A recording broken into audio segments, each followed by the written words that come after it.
when that hay is added at the end of the year, Mereshit Hashana Ad Acharit Hashana, that's going to be the tikkun of the world. But how can we turn these last 2 weeks, or this night, just this night, into Hashanah? And for this we need like the Ishbitzer, the Heilige Meshilach, okay? The Heilige Ishbitzer, his biggest Torah is that Hashem controls the world and we can't do anything about it. There's nothing that we can do. You know, Rashi gives us, at the beginning of this week's Parsha, some pretty intense musar, right? He says that you saw the Teitzei milchama lo ivecha, you saw the Ishbitzer, you went after Yetzer Hara, and that brought Sina into your family, and you hate one of your wives, the Ishbitzer, and then you have Ben Soar Moreh, and then you have to unfortunately, tragically kill your son because he was a Ben Soar Moreh. Rashi's what? Can you explain all those things that you're saying? A different time. That'll be a different shiur. That'll be explaining that Rashi. I'm happy to speak to you. that description. Yeah, but that Rashi. Some people don't understand Hebrew. Sure. Okay. It's like a Sure. Okay. There are three sections at the beginning of this week's parsha, right? Going out to war, and you find this lovely Gentile woman. The Torah allows you to take her. If a soldier is allowed to take her, literally even before she converts.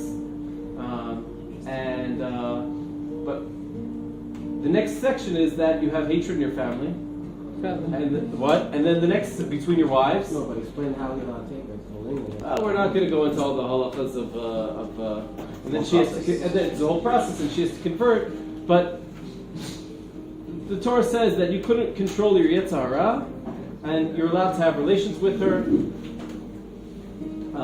And then there's hatred in your family, and then that hatred with your two wives. Ultimately, you have a child who is a Ben Soar Moreh, meaning is a wayward son. He's a drunkard.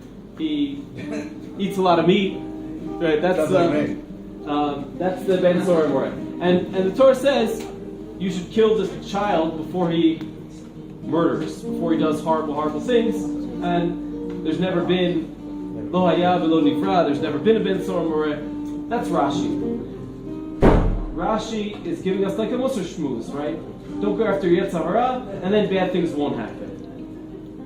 The Ishbitzer says something completely different. Listen to what the Meshilach says. You had no control over anything. Hashem made you have that tava, that Yetzer Hara. And this is exactly what was meant to happen in the world. You're meant to take that Ishbitzer, that beautiful Gentile woman, and marry her. And it brought a feeling of lust into your family, right?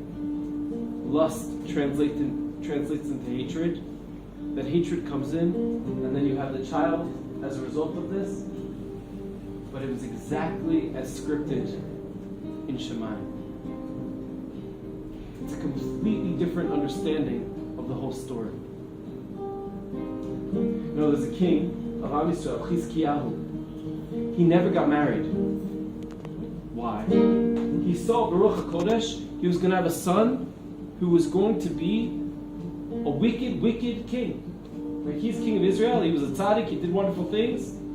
He saw that he was going to have a son who was going to be a wicked king. He said, why should I have a child? The prophet Yeshayahu comes to Chizkiyahu HaMelech and says, you're going to die. You didn't do the mitzvah of Puruvu. You did not have children. You're going to die.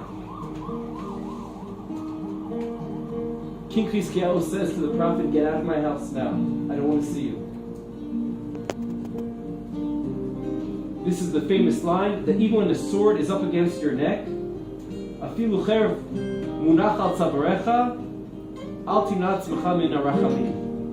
Never give up hope. And he pours his heart out to Hashem by himself. Hashem speaks to the prophet Yeshayahu, says, go back and tell the king he's going to live. He's going to live.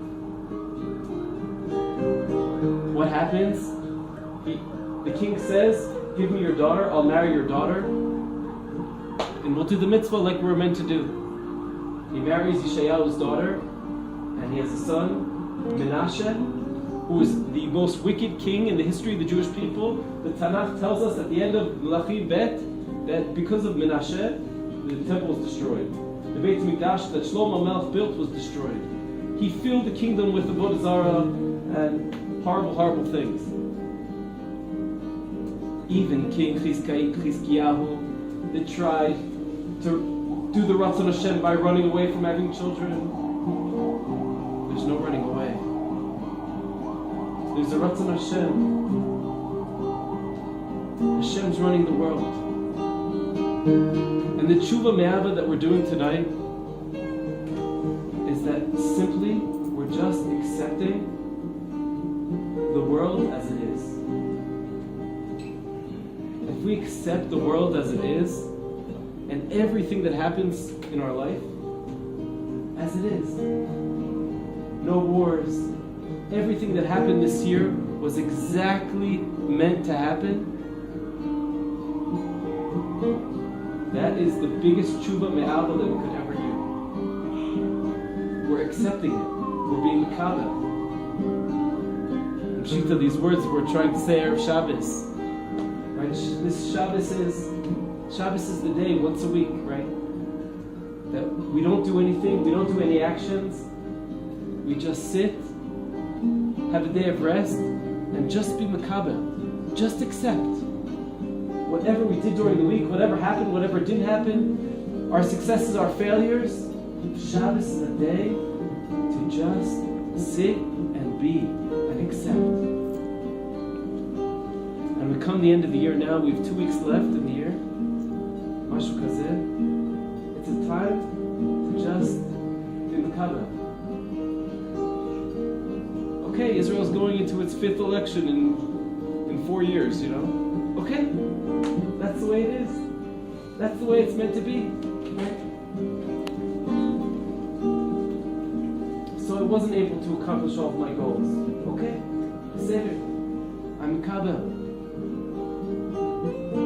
If we can begin to do this a little bit, this is the biggest tshuva me'ava. This is the biggest way we can make Hashem king. And then we go into Rosh Hashanah, Hashem Melech. Hashem, you run the world. I'll just finish with one more story. Reb Zusha and Reb Elimelech were in a jail. We're in a jail? We're in a jail. They put